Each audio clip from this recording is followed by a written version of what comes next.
obstacles for Canada Moto guide, my trip across Canada. But now in terms of big corporate stuff, they can't really get the mileage out of me, because I just say all the corporate stuff's a bit crap, really. Within reason. There are things that you should spend money on, like Gore-Tex is just awesome. Or DC trainers.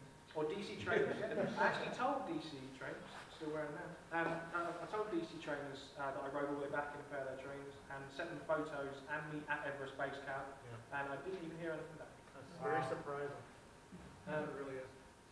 So I don't know if it just got missed. I might have another go at sending them an email. I might try DC America, because I tried DC England, but you know, it's just, you know, even just a DC sticker that I can put on my bike, and maybe a free pair of trainers, although I don't need it at the moment. Just was kind of nice. They're like, instead of somebody says, oh look, why put that sticker? It's just, it helps.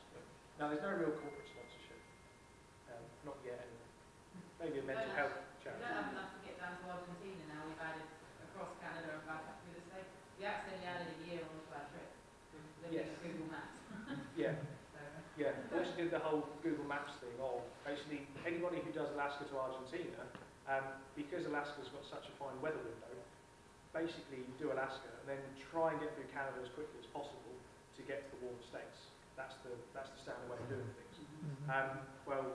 Me and Rach really like Canada, thought, well, why not see as much of it as we can? So we'll go right from Alaska down to Vancouver and then right across. And it did mean doing it in winter. So it's like, well, either don't see Canada or ride Canada in winter. Well, I did the Arctic Circle before, so I quite like it, and I had all the kit for it. So we decided to ride across. And as Rach said, we've now spent so much money on poutine, basically, that we now don't have enough cash to get to the southern tip of Argentina.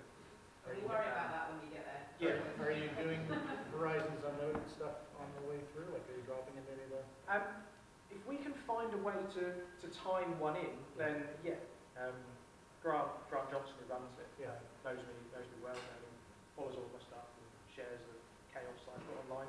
So yeah, if we are near a Horizons rally, then yeah, I'm more than willing to give a talk, and I can also sell the films, which help claw back the production cost of the film, and also hopefully get me to Argentina, and I'm sure I can lend Rachel some money as well to help her get there. You paid mine back. Oh yes. I think I can help you with your muffler too. If you want to take it off, I'll take it back home and I'll plug it into the one BMW GS 1200 cylinder. It should pretty well. Oh, just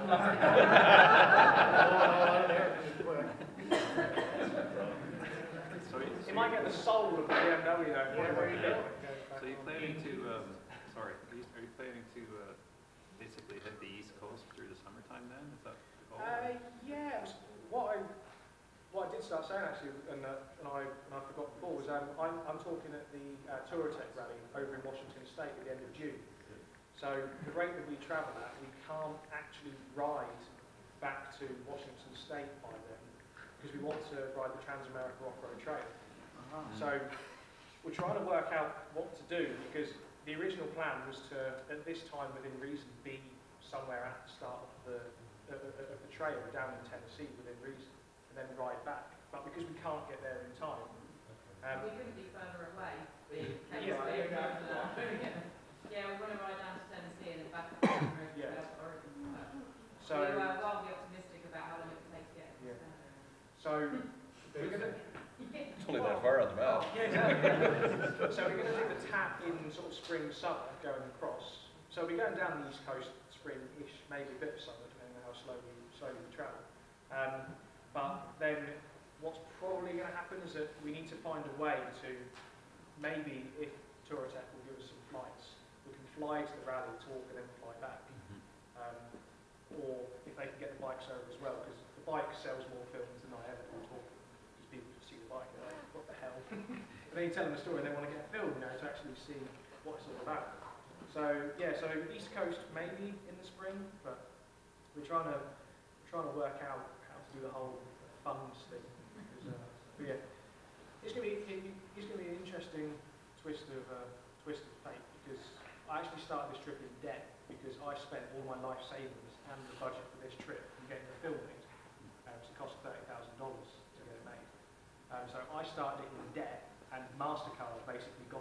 to Anchorage. And they were like, well, what's the worst that can happen? I'm selling the films online, and I can give some sort of presentations. There's also some bike shows where I can sell some things. A friend of mine, I lent some money, so I was like, please pay me back every month. Because if you don't pay me back, and I'm going to Alaska, I'm screwed. And he's keeping his promise, you know, so that's going to see me for a little while. But yeah, in terms of where we are, it's going to be very dependent on funds, basically. Are you doing most of your stuff on MasterCard? Now, I think have some of my own money. Because I'd talk to them. I would talk to them. There's a commercial. Priceless. I actually still owe Rachel, is it $4,000, $3,000? Yeah, so thinking about it, I might not actually have any of my own money yet. So, yeah, it's MasterCard. I'd have a challenge. I'd talk to corporate and tell them what you're doing.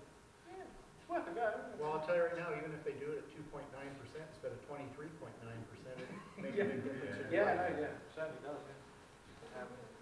You guys, What was your occupation in England? Or what is your occupation? I was a electronics engineer, and I was working in power stations around the UK and Europe, putting all the vibration sensors onto the gas and steam turbines in gas, nuclear and coal power stations. I quit the job 3 times, which I actually hold the company record for the person to be employed the most amount of times. And on the 4th time, they said no. You've had a good run, you know, you have quit 3 times, but the 4th time was like that. But yeah, so, because first time I asked for an 8-month sabbatical, and they said no, and they tried to call my bluff, and I was like, I'm going. Okay, yeah, you're going on a trip, yeah, like everybody is. And then 2 years later, I was like, bye. Crap. It takes them 3 years to train somebody up, so that was like an 8-month trip. So I got back, and I was like, hi, I know you haven't trained anybody up yet. Like, yeah, we'll take you back. Then I wanted 2 months off to ride through the Arctic, and they said no, so I quit and got back. And they went, you still haven't trained anybody up? And they were like, no, okay. Then I quit to lead the tour back from Mongolia, and got back, and I was like, you know, you said that I've got a job this time. This is the only time you've ever said that I have a job when I get back. And they're like, yeah. And I'm like, can I have my job back? Nope. Like, you bastard. So I was basically forced to either start, I was either forced to either like retrain, because it was a very sort of specialised field I was in, or just find a job. But that was like a year before this trip, and I already knew I was going to be doing it.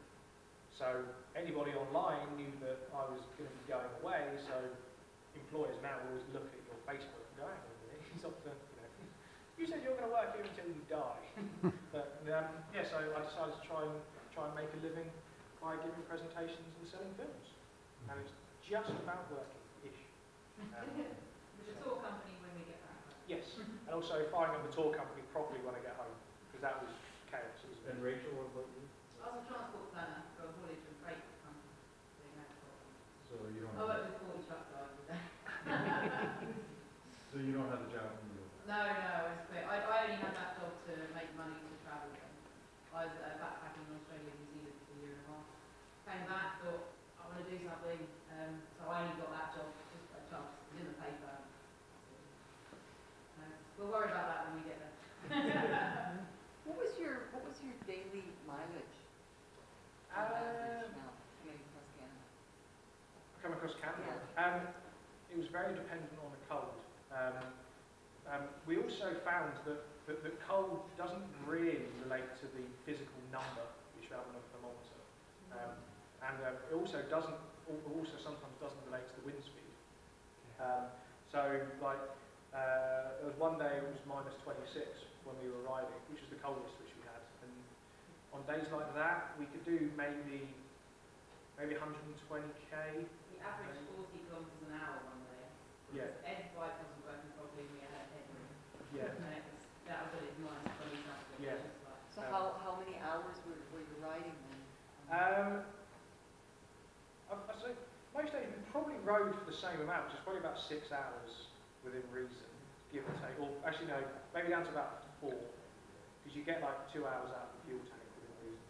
So So yeah, so maybe 4 hours, give or take a bit, on a really cold day. And it's also when you get started in the morning. So if you have to pack up a tent and it's -20, and you've got to do it with gloves on, it just takes ages. And when you're in the sleeping, yeah. You wake up and there's just ice all the way around, you're like, oh, I think I was about to sleep. Yeah. And then somebody moves the tent and all the condensation which is formed on the inside, even though it is a twin skin tent, and in summer there is no moisture inside. Inside the tent, actually, once it was -11 inside the tent, and it was -34 outside. So even though it's only like 2 tiny skins of fabric, it does make a big difference. But because the moisture comes out and it hits, you end up with snow falling inside the tent. So as you sort of wake up and you wriggle, you've got ice all around the side of your sleeping bag where your breath has, and then snow starts falling on you. Then you're like, oh, I'm going back to bed. So you rotate over. Wake up like 4 hours later, it's like 1 o'clock in the afternoon. It gets dark at 4 or something. Yeah. And also talking to people. The main reason that we took so long travelling across Canada was actually just talking, engaging with people. So anytime we stopped in like a car park or a parking lot, we'd be there for like an hour. Because you just get a crowd of people around you. Because, like, I mean, first time we saw bikes was only this week. Other than that, everyone's like, what the hell are you doing? You know, and they just go over and talk to you, like, what? You're riding from here to here? You did this? Are you crazy? Yeah. Are you crazy? Isn't it cold? No. Don't you know it's winter? I mean, how many times have you heard, don't you know it's winter? Right, I guess you've discovered Tim Hortons. Yes, yes, yes. Someone very kindly gave us a $50 card as well. We were sat in there having a drink, and this guy was like, oh, this will keep you warm. And he said it had $15 on it, and when he left, we found out it had 50. Yeah. Yeah, we've had loads. Yeah, where was it? We got handed $100 in a McDonald's a couple of days ago. Just chatting to some people, you know, just about so here's $100. The guy gave us $20 up. Another guy gave us 20. Yeah. Random. I was at a motorcycle rally selling the films for first set of Twisted Throttle guys. And the guy came on the Saturday, you know, sort of talking, you know, and he bought the film, went home that night, watched the film, liked it so much, printed off some photos of me off my website, brought them in for me to sign, which is also really weird. It's the first time I've ever signed a photo of me. Also, a signed photo of me that I haven't printed off. And I will never be that vain that I'll print off pictures of me to sign for people. But for somebody to bring one in, I was like, yeah, this is really weird. And like, you know, like I am just the guy who rides a Honda 90. But okay, I'll sign it. You know.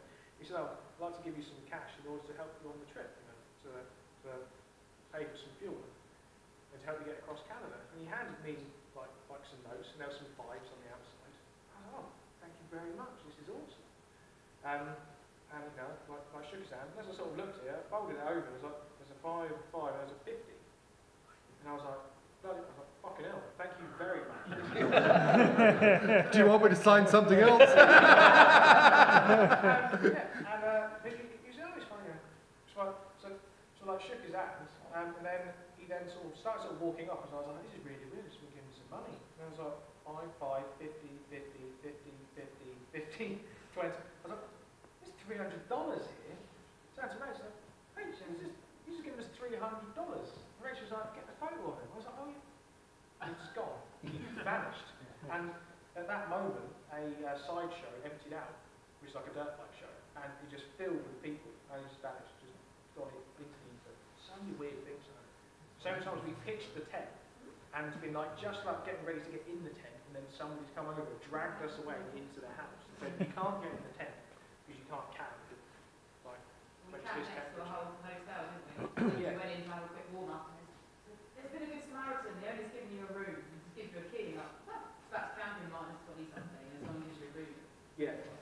Sometimes we've been, that's what I had to say about Canadians being amazing hospitality. We'd go and eat somewhere, go to pay, and someone else would really secretly pay that to our hip and disappeared off without even talking to us. Yeah, wouldn't have even Every day. said a word, and they just Yeah. like bought our food. Just like in Iran, eh? Yeah.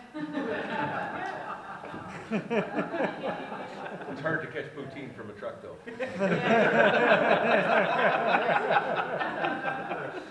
true. Yeah, that's probably the only reason it hasn't happened. But yeah, no, it's been awesome.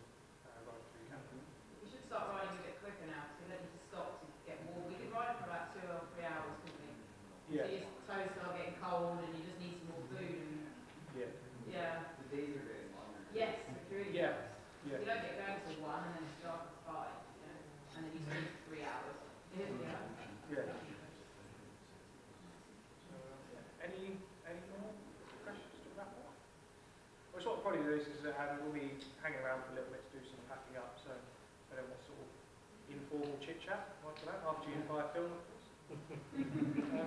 Yeah, so yeah, that's it. All proceeds from the film go to paying up the poutine debt, as it's known. Do we carry on? So, thank you for coming.